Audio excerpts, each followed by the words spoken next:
Broadcasting from the studios of AM 950 KTNF, St. Louis Park, Minneapolis, St. Paul, the progressive voice of Minnesota. This is The Gailey Show. I am your host, JP Darabagosian.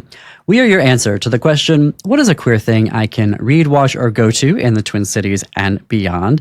And boy, oh boy, do we have something for you to watch this week. Opening this weekend in theaters, the documentary Lover of Men, The Untold History of Abraham Lincoln. That's right, folks. Lincoln was queer. And in this documentary, I have seen it, they lay it out in painstaking detail, loving detail of who Abraham Lincoln actually was and the loves of his life. So, I was lucky enough to get to sit down with the film's director, Sean Peterson, as well as two of the academic historians, experts who were featured in the documentary. They are John Stauffer, who is at Harvard, professor of English and African American Studies, as well as Thomas Bolersky, who is a presidential and political historian at Occidental College. Here is my conversation with Sean, John, and Thomas.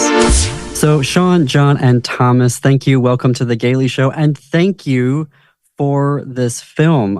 Sean, I'd like to start with a question for you. A few years ago, I had been told about Lincoln potentially being gay or bisexual, and I was like, what? And so I wanted to find out more information and found nothing. So when I found out about this documentary, I'm like, I have to meet you all, interview you, and promote this film because it is necessary, long overdue. And so, Sean, tell me about that. Like, how did this come about? Why now?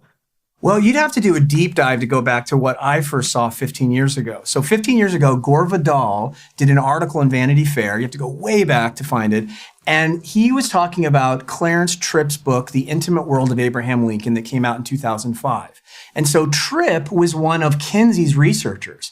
And so what he was doing, Clarence took all this evidence and looked at through the prism of a gay man and as a sex researcher and reinterpreted a lot of this stuff. And then I read John Stauffer's book, who's sitting next to me, Giants, who talks about Lincoln and Speed. And then I went back to the godfather of queer history, Jonathan Ned Katz, who writes about it. And I went on this deep dive. But then I started looking at the evidence itself, reading the original letters, reading these love letters, reading people's accounts of Lincoln, how he was awkward around women and had no interest in hanging around women. And I just became totally fascinated. And I was pitching this around, probably like you did, like, what? I would say to people, did you know Lincoln was queer? No one would believe me, or they would really think I was crazy. And so I thought over the pandemic, well, let me make a documentary about this. Let me prove it to people in a medium that will be popular to the masses, and really go to great lengths to interview Ivy League scholars or people that make their lives and careers out of it, and then take the actual evidence, go to the Library of Congress, go to Brown Library, pull out the letters in their actual handwriting and show it, and that was kind of like the impetus to getting the project off the ground. That's amazing.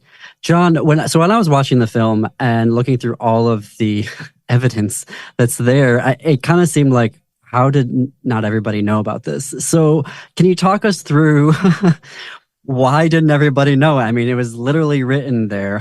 Why was it ignored by historians? The short answer is the long-standing prejudice against gay people, against gay and lesbians, the long-standing prejudice. And that for a lot of scholars, I mean, the vast majority of Lincoln scholars are men, white men. The vast majority are, and the political spectrum, centrist, and they were deeply fearful of Lincoln as gay because of their ignorance or misunderstanding of sexuality. And one of the things that the film brilliantly highlights is the openness, the fluidity of sexuality in the 19th century. For Lincoln and Speed to have intimate carnal relations was just not a big deal. It also happened in the South. There are a number of letters among white Southerners who, I mean, it's unambiguous that they had carnal relations, and those letters circulated, and no one really batted an eye about it.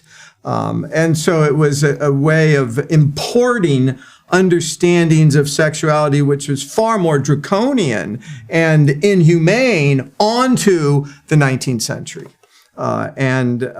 So that's a an answer. One of the first books I read was Doris Kearns Goodwin, her book from a number of years ago. And even there was a footnote, if I'm remembering my history correctly in that book correctly, where it was very dismissive of it.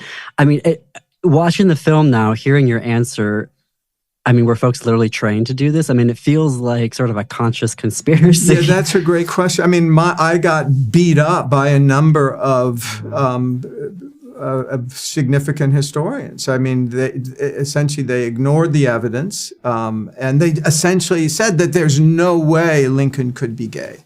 No way. So ignoring the evidence because if the greatest president could not be gay. So it enshrines this idea of presidency in a way that today, and even then, Melville and Whitman, two of the greatest writers, were widely seen as gay.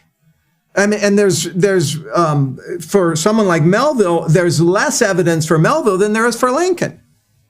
But because of the interpretations, and literary scholars tend to be much more sensitive to cultural norms at that time than a lot of historians, in my view. And so that's another answer.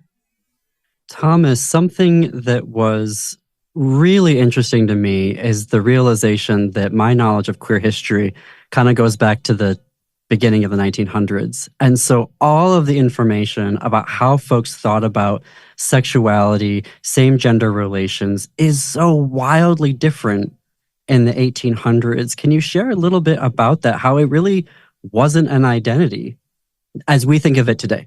Yeah, I mean, as gay people, it's hard for us to imagine this longer history that predates us, and yet it's there.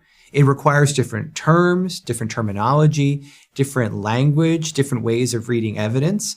It also is a time when the photographic medium is coming into its own. So you want to look at who are the first people really to embrace this photographic medium. What the film does so well is to show the countless number of two men and two women posing together in the most intimate ways in these studios that popped up around the United States. And it survives. These were not things that were thrown away or burned after the fact. These were treasured heirlooms that have passed on from generation to generation. So knowing that the evidence is there, knowing that one needs to think creatively and read creatively, this is how we can write a queer history that goes back much further. And it can be one that goes back to the founding of the United States, to Europe in the medieval period, back to the Greek and Roman period. It could be a world history that connects. Of course, part of the challenge for us today is being able to access those sources, being able to read in these different languages. So we are at a moment where we're trying to pool this knowledge together, where we're trying to bring together kind of a compendium or a database. And it's a good thing today that we can do that more so. These letters that appear in the film, they've been just collecting dust in the archive for centuries. And until someone like Sean unearths it for the film, people have not been able to actually see the physical evidence in front of them. Thomas, as a follow-up, for young would-be historians or literary, academics, what would your advice be about how to get into that and do more research around Lincoln, but also this sort of 1800s idea of sexuality? I mean, all I can say is follow your passions, because it's going to be a long road ahead. You're going to face a lot of haters in your profession, and the historians kind of sound like the boogeyman right now. They're not wrong. There's a lot of gatekeeping going on and possibly high standards. You got to fight. You got to fight like hell to make your thoughts known, to make your theories known, and to change the whole interpretation. And that's what this film is going to do. Hopefully it will inspire future students to go deeper and to kind of apply this reading to so many other figures that we need to accept in the same way as we do now Lincoln. Yeah. And I should just to add on to that, that's what has happened with figures like Melville and Whitman. They're scholars who fought hard for people to actually look at the evidence, both in the poetry and their fiction and in their lives.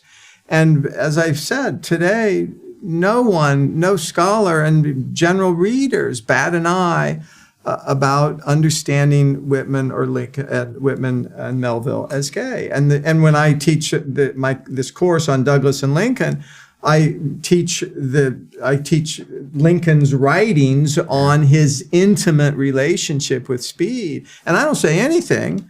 I don't assign my book that I make a case for. And the students, it's like they read the evidence and they said, yeah, Lincoln is gay. Not a big deal. I mean, when you see the letters, you know a love letter when you see it. And there were cases where Lincoln would write to Speed and then write a second letter and say, hey, if you don't want to show this intimate letter to your wife, I'm writing a second letter that you can show her that's a little more tame. So he would actually have these little secret letters to Speed as well. I mean, it's all in the public record, and it's just people not ignoring, and we're in a very political time where fake news, it's presented right before you and you're ignoring it. And so that's why we went to great lengths to really, here is the hard evidence in Lincoln's handwriting that's at the Lincoln Library. You can't avoid it, Something that, so I had heard the whisper of Speed's name. I did not know about the other three. So maybe, Thomas, we can start with you about, like, there were additional relationships that happened afterwards, including a bodyguard. Yeah, I mean, cue the Whitney Houston, right? I mean, the film presents Lincoln as a lifelong lover of men. And while the Lincoln-Speed relationship is the best documented, the most well-accepted, the one that, I mean, quite frankly, most queer people have heard of at this point, what the film does is bring three other really important loves of Lincoln's life into conversation that takes him from his early 20s all the way till his time in the White House. And I think those relationships mattered differently, of course. They meant something different. Lincoln's at a different point in his life. Whether he's just coming into Illinois in the first instance, or he's now into his time as president in Washington, D.C., and his last love presented in the film. Love is love. It's a critical message. It takes different forms. It takes different shades of meaning. And, the older Lincoln gets, it definitely had a different physical intimacy component for sure than the much more passionate and years-long relationships he had with Joshua Speed. But we see it as part of a continuum of Abraham Lincoln's love ultimately for men. And just to point out, what people will say is that, there was bed sharing. It was a part of the economic reasoning for bed sharing. But the fact that Lincoln shared a bed with Speed for 4 years when he was a double income earner, he didn't need to. And certainly when he's president of the United States, at the Lincoln Cottage, which is still there today. You can visit. We film there. There's a dozen rooms in that building. Certainly room for Derrickson, a captain, to have his own place to stay. He did not need to wear Lincoln's nightshirt and sleep with him. And again, this is in a documented regimental history. His superior officer knew about it. Everyone knew. No one made a scandal out of it because it was normal behavior.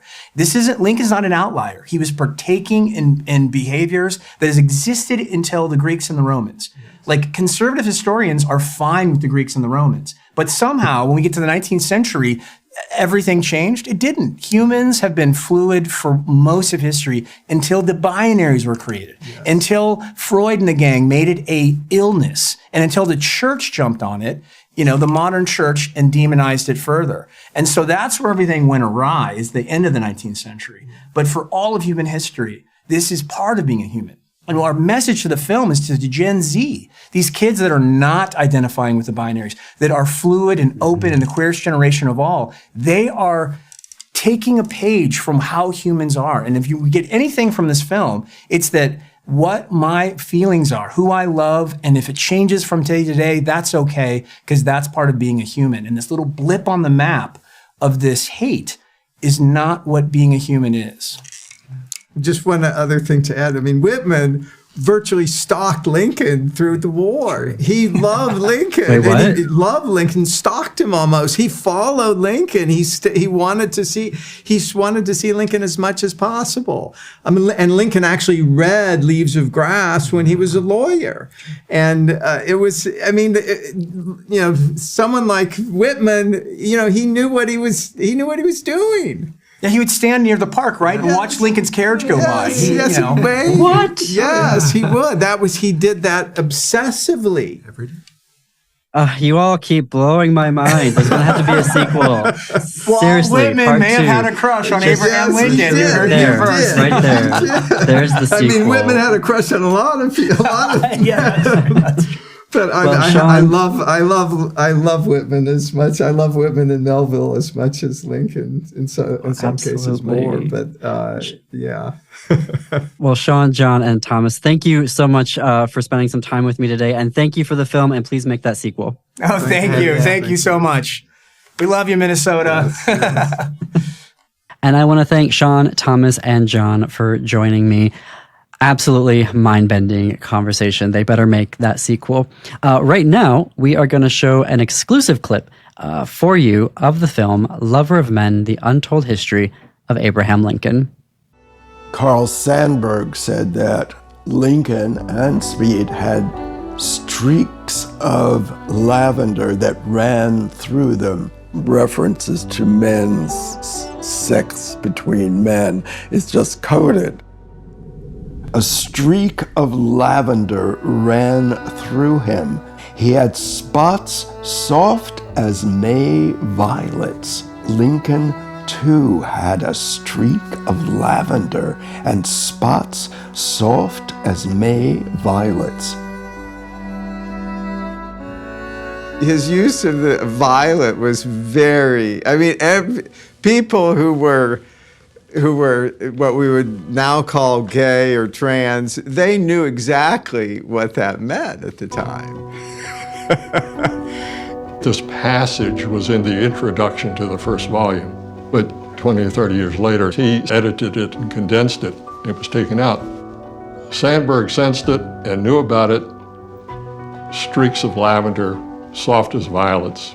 Had he gone any farther than that, you know, if he had said that Abraham Lincoln was having one or more same-sex relationships, that would have been the end of Sandburg's career.